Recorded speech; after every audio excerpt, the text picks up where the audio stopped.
the trustees of the foundation, Senior Citizens Foundation Lautoka, committee members, respected elders, my colleague from the Fiji First, Laisa,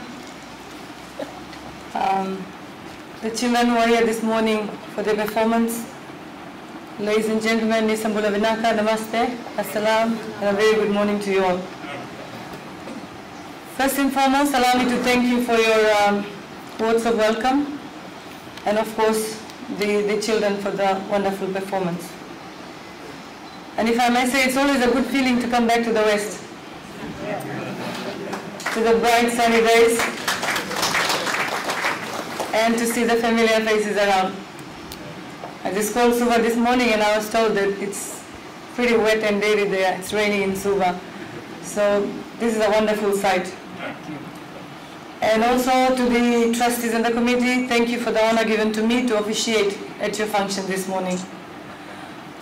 I also record your concerns as voiced out in the earlier address. Allow me to begin with the famous humanitarian and Nobel Prize winner for literature, Pearl S. Buck, who said, "Our society must make it right and possible for all people, not to fear the young or to be deserted by them. For the test of civilization, or may I add, a nation is the way it cares for its helpless members or the aged." Unquote. For that, I am truly grateful to the Senior Citizen Foundation Fiji Lautoka branch, trustees and the committee members, witness councils for initiating this. It's a foundation such as this that together with the ministry and the government of the day work tirelessly for the empowerment of senior citizens in our community. Foundations such as this that are in the real sense an extension arm of the ministry that complements the work that we do, that is empowering women, children and the disadvantaged. As I've been briefed, this foundation is meant by committee members who are all volunteers and who work together to achieve the objectives of the foundation. And that is, I see the main objective of the foundation is to make sure that we promote a sense of belongingness to the senior citizens of our society. At no time should we allow them to feel isolated or neglected. And if I may add, the last 8 or 9 months of my portfolio as a minister for this ministry, we have been moving across communities, meeting communities, meeting people. And a case that is similar to this is the plight of many members such as yours that exist within homes and the society. And if I may say, we have a lot of work to do to ensure that our seniors are included in their families, in their communities, in policy-making processes. And we need to address their plight actively and together. To the seniors, to the foundation here this morning, your work in this regard is highly applauded and commendable. I do take your concern regarding the card issue. Yeah, I see a valid point in that. It's a hassle carrying 3 or 4 cards. You carry your social pension scheme card, you carry your poverty benefit scheme card, you carry your bus fare card, you carry all these cards. It's a mammoth task. So yes, we will take it. I cannot assure you that something will be done in a month or so. This is a mammoth task, but we will go back with this suggestion and see how best we can bring about the fact that one card should suffice for everything. Ladies and gentlemen, the Fijian government makes every effort that the welfare of the senior citizens is well addressed. And one of the 4 core values of the ministry is human dignity. We respect the dignity of all we serve, be it rich or poor, young or old. And we will continue to do that within our powers and ensure that policies that we make and implement are inclusive of your needs as well. The Fijian government is a government of inclusiveness. No one will be left behind, and for the very reason, the formulation of the National Council for Older Persons was established by law to be a national advisory and umbrella body to represent the rights and interests of older persons in Fiji.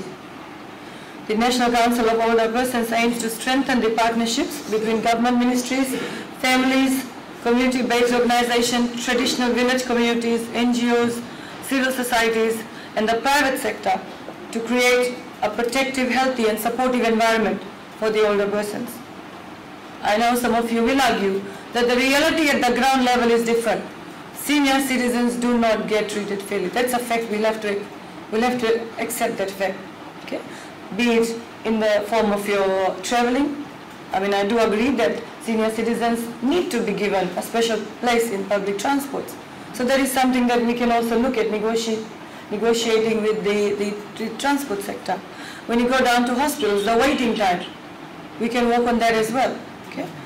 And in addition, the financial grants were started last year, and to date we have assisted 7 institutional homes with a total grant of 110,000, and I am sure your foundation will be one that can benefit from this financial assistance as well. I was just told by my Director of Social Welfare sitting in purple there, he's the man in charge. He said, yes, we will consider assisting you financially from that grant. On that note, if I can inform you, a total of 12,720 senior citizens are currently benefiting from the government social pension scheme. Those who are over 70, and from July this year, the eligibility age will come down to 68. 45,896 individuals, including senior citizens 60 years and above, living with disabilities are benefiting from bus fare schemes as well.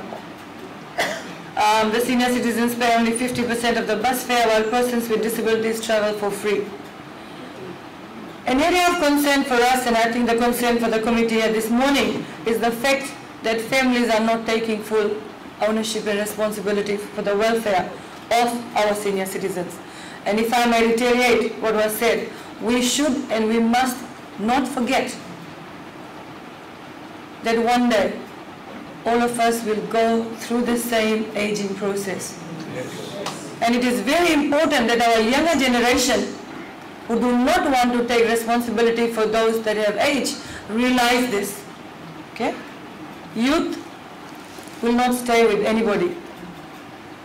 And we will all age. We will go through this same process. The problems that you have now will be the problems of the younger generation as well. So our messaging when we go out is basically to families to accept and look after these citizens who have worked hard in the younger days, who have paved way for a good future for their children and their families. If the families are living in luxury now, it is due to the hard work of the parents and the grandparents. And that is something that the ministry is promoting. However, as you are aware, that we're living in a very different society. We say we live in a very modern society. Okay? No matter how modernized we are, no matter how modernized we are going to be, no matter how much influence technology, social media and the rest is going to have on us, but this is a very simple fact that we want people to understand. Every senior citizen must be given that dignified way of life when they reach this age. It's a sad thing when we visit our senior citizens' home. And I'm one who is against building old people's home in the country. Because I do not believe that that is the place where our senior citizens should stay in the last days of their life. Very sad. Okay? You have one in Lautoka. There's one in Lambasa, there's one in Suva, where we regularly go and visit and we assess the plight there. It's very sad. They long to be with their families. Okay? However, on the other hand, if you look at, there are many families who treat their seniors with a lot of respect. A lot of senior citizens still stay in their homes, given the respect. They enjoy the company of their children, their grandchildren. So, but that small percentage that are neglected, that are abandoned, but that's the percentage we are working on. The streets of Suva, when I took over in September, the streets of Suva had so many senior citizens sleeping on the streets. Some of them were mentally challenged. Okay? It doesn't mean that if a senior citizen becomes a mentally challenged person, you push him on the road. They come with their bags and boxes and mattresses and everything, and they sleep on the streets. So we are working on that, and we have made progress. These are the citizens we are We are taking them for diagnosis with the St. Giles Hospital. We are trying to reunite them back with their families. So that is the way forward for our ministry. Like I said, this government has a very compassionate and a caring approach.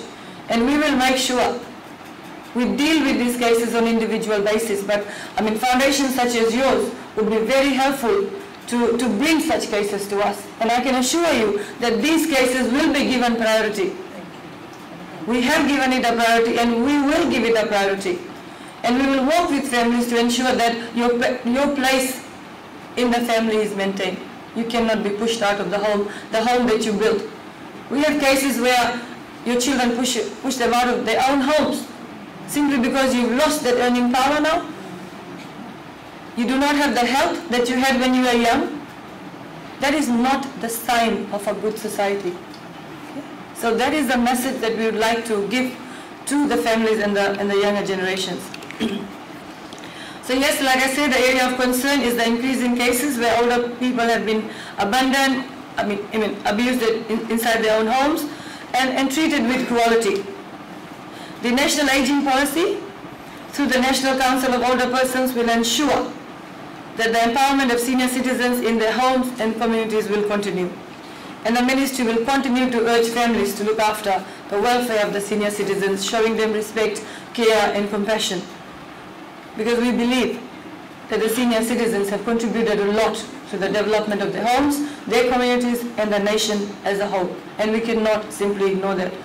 To increase awareness and together with working in partnership with foundations such as yours, the ministry will continue with its work. It was once said that the moral test of a government is how the government treats those who are in the dawn of their life. And the moral test of the children is how they treat the elderly, those who are in the shadows of life, the sick, the needy and the handicapped. The work of the Fijian government speaks volumes of our desire to assist whenever we can, wherever we can, going out of our way to assist the needy. And that tendency here, if I may say, is a clear indication of the love that we have for you, for the senior citizens, not only here, but across the nation. And we will continue to make it an effort to reach out to those senior citizens in the rural areas, in the maritime areas.